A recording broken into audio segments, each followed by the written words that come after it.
எல்லாத்தையும் இழந்துட்டோம், கொன்று ஒழிக்கப்பட்டிருக்கோம்.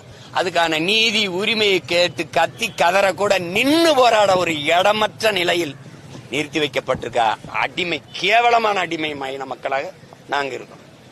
அதான் கொடுமை. இது இந்த செத்து எலும்பு கூட பாக்குறத தமிழ்நாட்டில் ஒரு குறிப்பிட்ட சாதிக்காரன் எலும்பு கூடனா நேரம் அமைதியா இருக்குமா தமிழ்நாடு? இல்ல ஒரு மதத்துக்காரன் எலும்பு கூடனா அமைதியா இருக்குமா தமிழ்நாடு?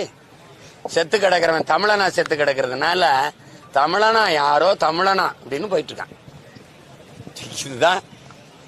இதுதான் இந்த இனத்துக்கு நேர்ந்த பெரும் கொடுமை, வரலாற்று பெரும் துயரம். இதுதான் இது எங்க வழியை கடத்த வழியில் உலகம் பூரா இருக்கிற என் மக்களுக்கு நான் எங்கள் கத்தலும் கதறலும் எங்கள் மொழியும் சற்று ஆறுதலா இருக்கும். அதுக்காக தான் இந்த ஆர்ப்பாட்டம்.